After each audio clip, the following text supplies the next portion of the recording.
Hello students, I am Rupali Naik, your chemistry teacher. Today we are going to discuss about chapter number 4, chemical thermodynamics. Today we'll see introduction, basic terms of thermodynamics and properties of system. Let us see what is mean by chemical thermodynamics. The branch of science which deals with the study of different forms of energy and the quantitative relationship between them is known as thermodynamics. See, actually the term thermo means heat. Heat is one of the form of energy, and such a different forms of energy are there, like mechanical, kinetic, potential energy.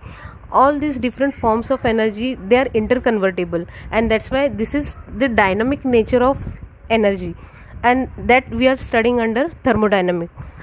And particularly when we confine our study to chemical changes and chemical substances only, then that branch of thermodynamics is known as chemical thermodynamics.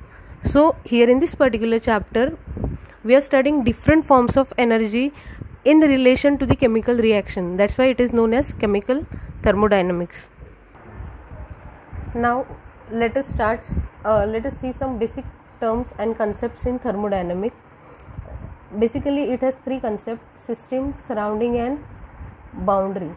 One more is there, that is known as universe. See, what is a system? A system means that part of universe which is under thermodynamic study.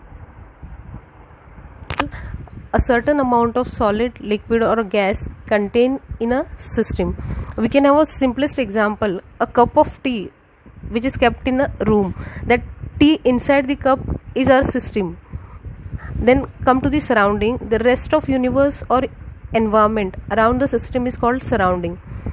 Now in the same example, when we are taking a cup of tea, that tea is our system, and rest everything, that cup and the room, everything comes under surrounding.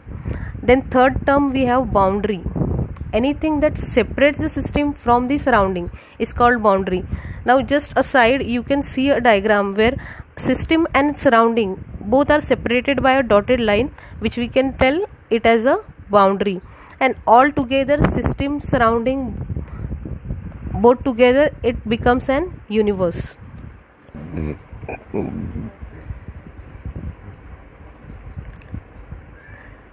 And depending upon how a system interacts with the surrounding, it is classified into three categories: closed system, open system and isolated system. Now let us first see what is meant by closed system. A closed system is one which can't exchange matter with the surrounding. For example, a closed container in a closed system.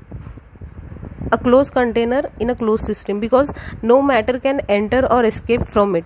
However, the closed system can exchange heat or work with the surrounding.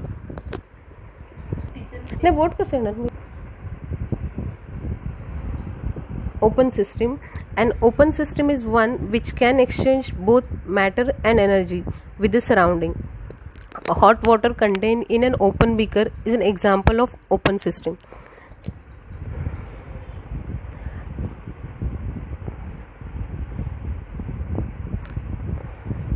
Just refer to this particular diagram. See, here it is, and where it can exchange matter as well as energy both with the surrounding. In a closed system, we can see there is exchange of only energy with the surrounding. And the third one is isolated one, where there is no exchange of matter as well as surrounding. We can clearly get those all things in the example. See, the first, a cup of coffee is kept in the room. Through this container, energy can exchange, but matter also exchanges in the form of water vapors. That is known as open system, where there is exchange of energy as well as matter. In the second cup of coffee, it has coffee along with a lid.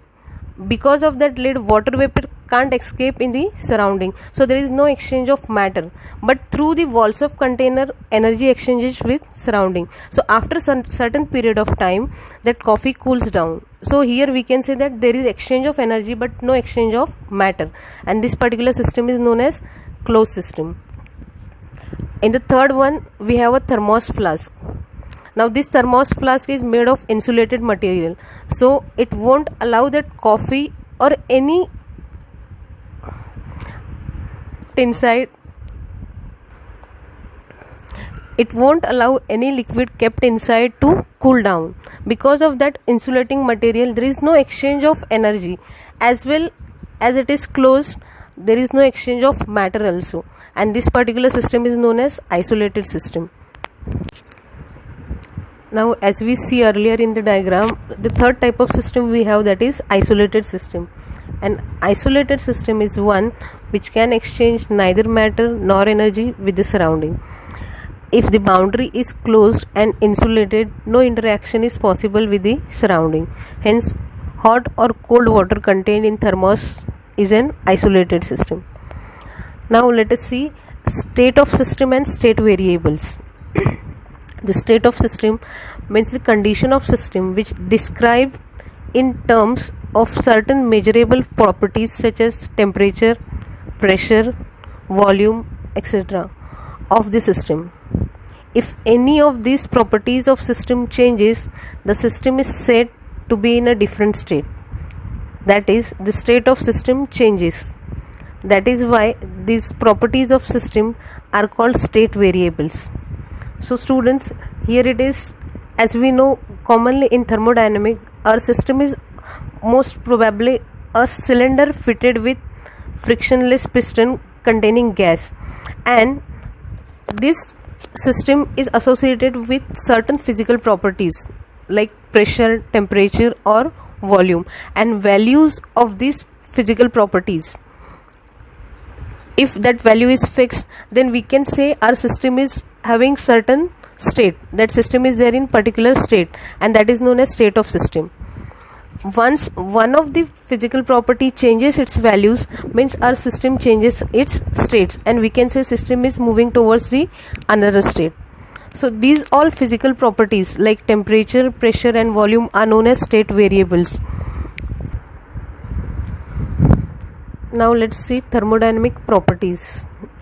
Thermodynamic properties are of two types: intensive properties and extensive properties. Intensive properties: the properties of system which do not depend upon amount of substance or amount of matter present in the system are called intensive properties. Likewise, we have example: temperature, pressure, viscosity, density, surface tension, etc. These all are known as intensive properties, because we know if you have 1 liter of water or 10 liter of water, boiling point of water remains same, it will be 100 degrees Celsius only. So that amount of matter which is present, it may be 100 or 10, that doesn't matter, boiling point remains same. That's why we can call this particular property as intensive property, which is not at all dependent on matter present in the system. Then extensive properties: the properties of system which depends on amount of substance present is called extensive properties. For example, mass, volume, energy, work, entropy, etc. Now extensive property, they depends on amount of matter present in the system. So as the amount of matter increases, mass definitely increases. So it is a extensive type of property. Thank you students. Here we end with today's session. I hope all you have enjoyed the new way of learning. Thank you.